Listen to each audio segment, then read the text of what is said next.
Almost half of all Germans still have a very traditional German supper, which we call Abendbrot.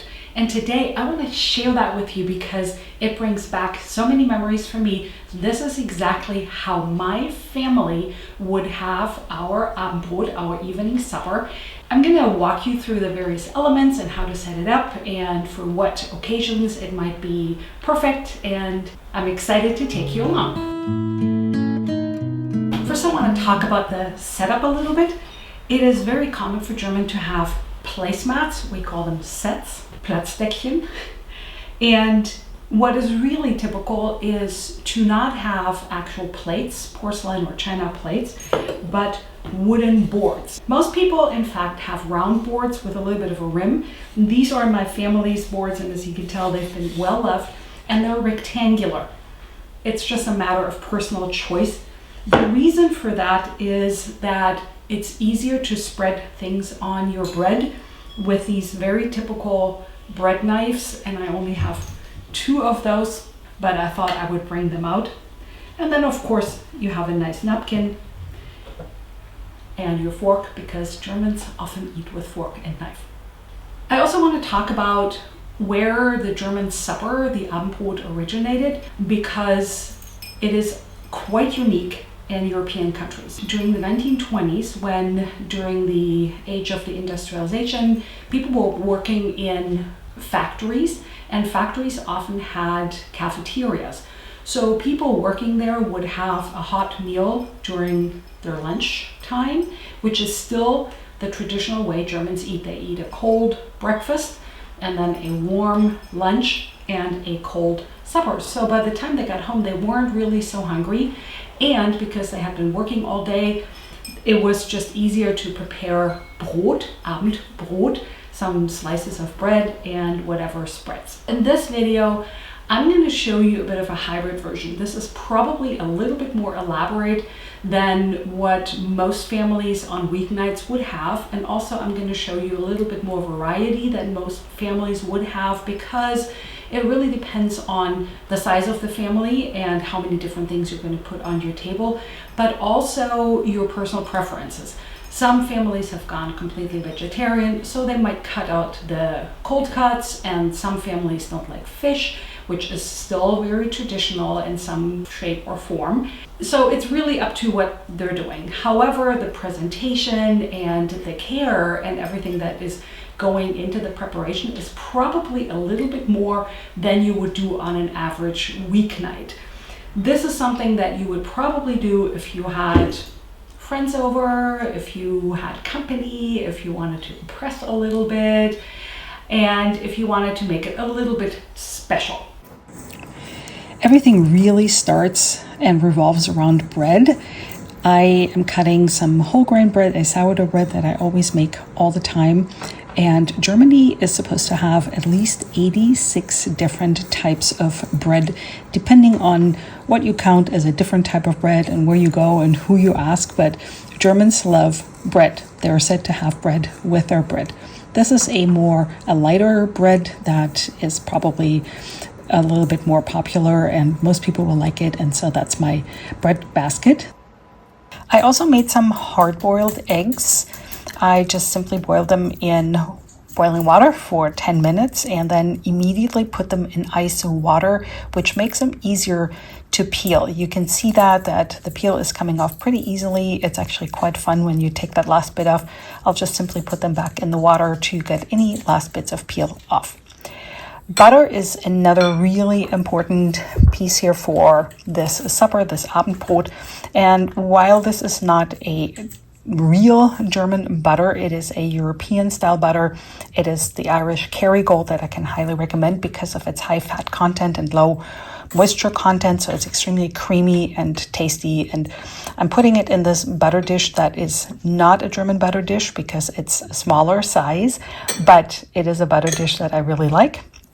And then next, for the cheeses, I have a little confession to make. Even though this is a German supper, I'm not using authentic, real German cheeses. I'm using a Gruyere, which is my favorite one.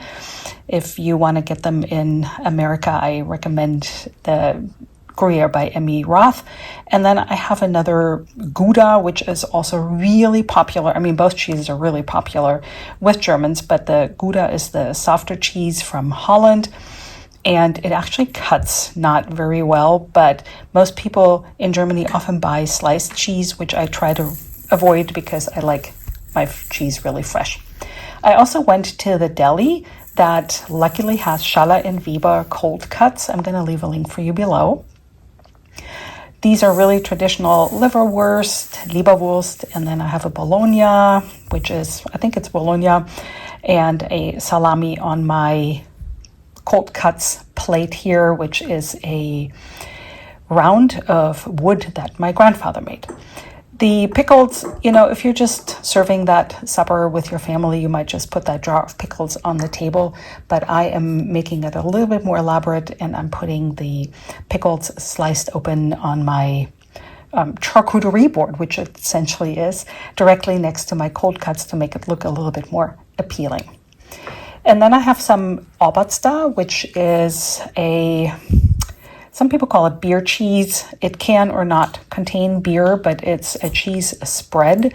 And that's very typical, more for the southern part of Germany, Bavaria, than the northern part. But Germans love spreads in all sorts of shapes and tastes and whatnot. And you can go to stores and really literally get very different spreads. Either they're vegetarian or they're meat-based.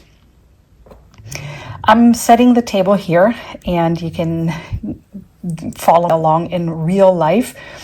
Oftentimes, every square inch of the table is covered, which is sometimes also the case for a nice elaborate breakfast, especially when you want to impress when you have company. So we'll just put everything out. Here is my beer cheese, and really important is salt and pepper, because everybody is different. Everybody needs different seasonings. My grandparents actually even had more seasonings than that.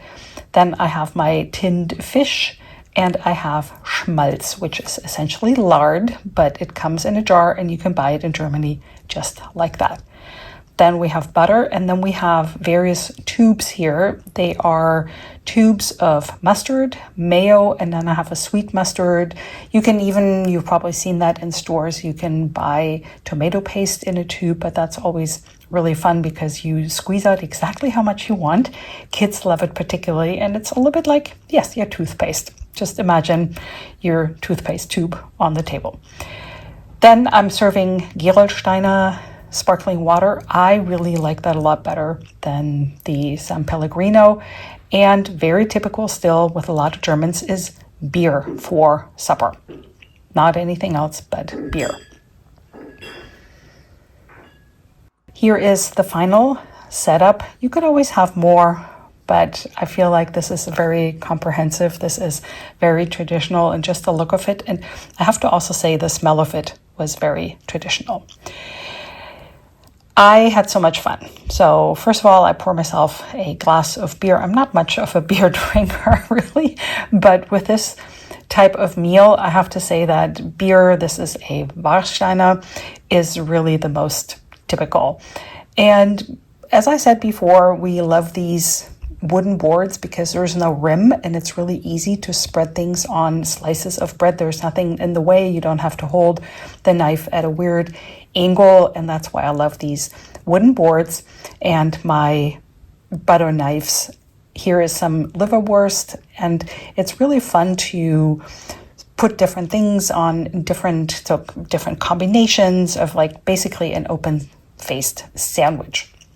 My grandparents often even prepared slices of bread with spread or cold cuts or cheese on them and would have them ready-made in smaller, not the whole slice, but they would cut a half slice or a quarter slice and then on a big platter and would serve that.